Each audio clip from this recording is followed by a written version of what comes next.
Hi everyone, welcome back to my channel, but if you're new here, hello, welcome. My name is Jess and I am a consultant and leader for The Body Shop at Home.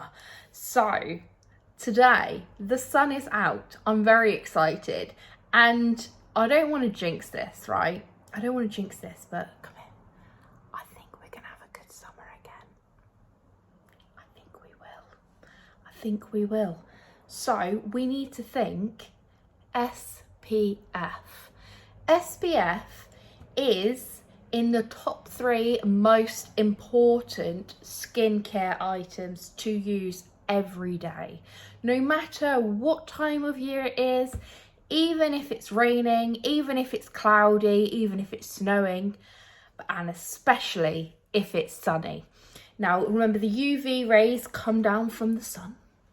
Now, I ain't a scientist, I won't go into the ins and outs, but it's those UV rays that can damage your skin, and it can increase aging, your skin damage, it can affect your pigmentation.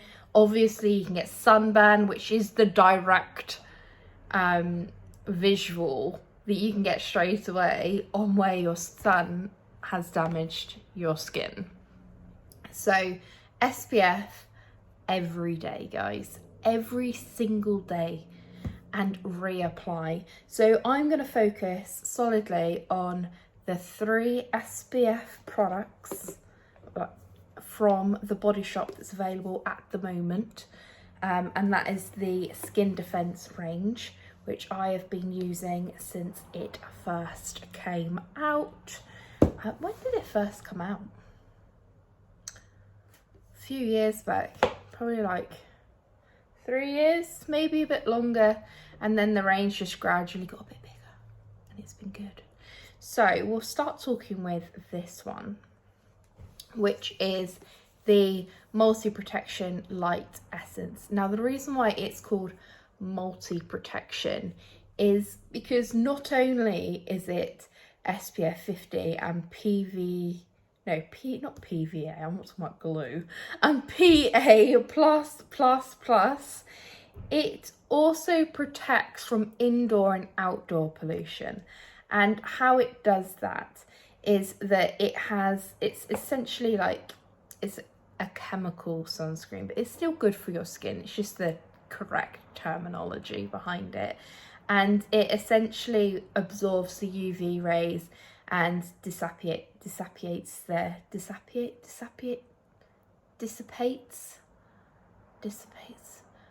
Remember, I have neurological issues, so sometimes I get confused with words. Dissipates the energy, which essentially helps protect your skin from the harmful effects of UV. But it also protects from the environment, blue light and pollution. It stops it from negatively impacting your skin. And what it does contain is sodium hyaluronate, which I'll try and write on the screen, which is known for its hydrating properties. So whilst you're doing that, it's also hydrating, nourishing your skin to increase the moisture levels. And this one is beautifully light. Let me just put a bit on my hand. It's a lovely, weightless, light, like consistency. So you can see it's like white, rub it in, and it just dissolves into that skin. And that's great, especially on the face, because I don't know about you, but when you put on some sort of sun cream on the face, sometimes they feel really like sticky, clunky, and like, you move your face and you're like, I can definitely feel that it's got sun cream on. And this does not do that. It is light. It's just like putting on a moisturizer kind of feeling, but it still gives you that incredible protection. And you do obviously need to reapply regularly. So when you put this on after your moisturizer, wait 15 minutes before you then put on makeup or anything, just to ensure it's completely absorbed and it doesn't then get diluted and adapted by that makeup. I do actually find that this does actually create like a really good base for makeup, and makeup then sits and stays on the face better. Now, it's not designed to be a primer, but I have been finding that it does actually help on that. So winner, winner, you know. And it is invisible, so when you then have photos taken, your face doesn't go awful like what can happen with some SPFs when they get used on skincare. And it is a good one, and it is something that I will take with me for the rest of my life. It is an alternative one that isn't as light, but that one's not available at the moment because they're currently getting repackaged, and I think there might be some reformulation, but I think most of it's about repackaging. Next up, so remember I said that you should reapply your SPF regularly. Well, lo and behold, my friends, the face mist. Now, this one isn't as high SPF, it is SPF 30. And it also has the anti-pollution effects as well as protect. But what I like about it, so it's in a lovely little bottle. All of these products are vegan, of course. It protects against UVA, UVB, and you just spritz it on. And it's a really nice mist. It's not like a really angry, aggressive, like, look, it's just like a little mist cloud coming over. It's not like a aggressive, gonna make you jump every time you use it. It is really light and it goes effortlessly over. So this is handy to have in your handbag, keep it by the door, so you can spritz it throughout the day to maintain your SPF effects. It can go over makeup, and what's my favorite thing about it is that, again, it doesn't make your face feel thicker or feel like it's got anything on it. It's really, really weightless, and you can see, like, it's not made my face look, and it doesn't feel wet. It's just gently caressed my face and given it a nice little hydration boost. And it is something to have with you at all times to ensure you are always protected against the sun. But last but not least in these 3 skin defense ways of life, it is a odd one, I will admit, because it's like, why would you want to use a SPF? Why would you need a SPF lip balm? And let me tell you why. I'm just moving my cat. It protects the lips, so it is a lovely, it's clear, it is SPF 50 PA++++, 4 pluses, and it does a nice cooling and refreshing, makes your lips stay kissable. And it contains peppermint oil, so it smells really nice and minty fresh. It also contains the way that it affects protects you from the effects of pollution and UVA, so it will help minimize and reduce aging. Lips are actually an incredibly delicate part of your face, same with like your under eye, because it's a thinner skin. So you want to keep these protected from the environment, because you have so many risks. So you can obviously get the aging side effects, which will help protect and delay, but we then have to factor in the fact that skin cancer is incredibly common.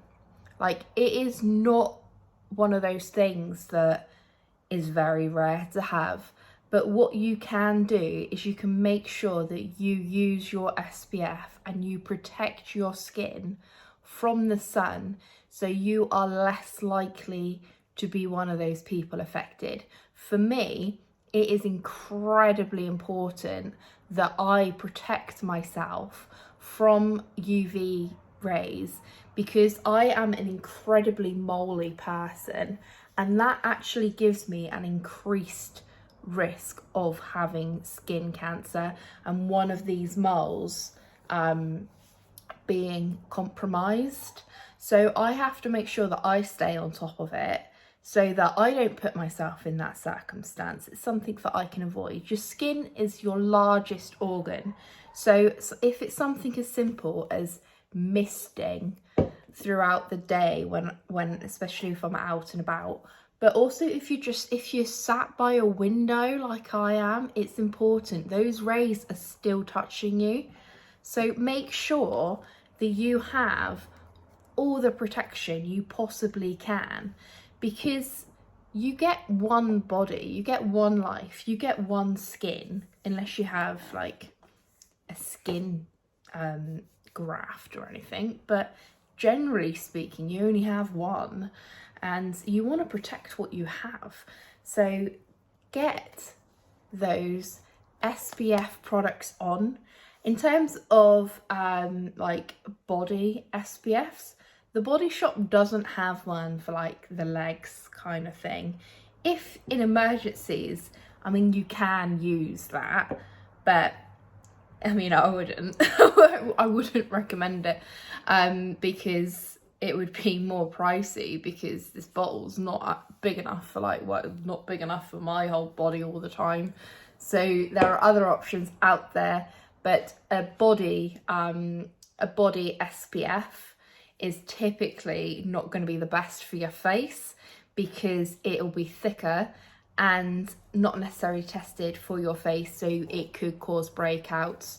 Whereas these products are tested, they're known to not clog pores, they're known to not cause any extra blemishes or any negative impacts on your face skin. So always go with a specific one. And I know you're wondering, like, Jess, why can't I just mix an SPF with my moisturizer? And the reason why is you shouldn't use it's not ideal to mix, and it's just purely because it's diluted. So it means you're not getting the concentration of the SPF factor that you're expecting to get. So it's the same with like when you have SPF in makeup, like it's basically non-existent in the actual value of protection that it's going to be giving you, because you're not applying the amount of it that you would need to get that SPF level. So you want to use a specific one, because then you know you're getting it. And another important factor is you want to make sure that you abide by the dates on the pots. So this one's 12 months. You want to make sure you abide by that, and that's from when it's opened. And the reason being is once it goes after that, the active ingredients in it that makes it work, like the chemical sunscreen factor side of things, that gives it that SPF and that PA protection, and protects you from UV rays, UVB rays, blue light, pollution, it starts to break down, and it's not as potent as it should be to give you the value and the level of protection you're expecting. So you want to make sure that you keep on top of the open dates. You can write it on the bottom, you could just write it down. The chances are, if you're using it properly and regularly, you will not have it by the end of the year. It will run out, except for maybe the lip balm. Lip balms just don't run out for me. Like I use it all the time. I use this in the mornings, and it's just like, it's still going. It's never ending. But so this is one that I have to keep proper track on, my lip products, because I never get to the end. So think SPF every day, and do look after your skin. It's one of the main things that I can vouch for the importance is SPF every day. So I'm going to dash now, and I hope you have a wonderful day or evening or morning or whatever time you are watching this, and I will be around very soon. See you later.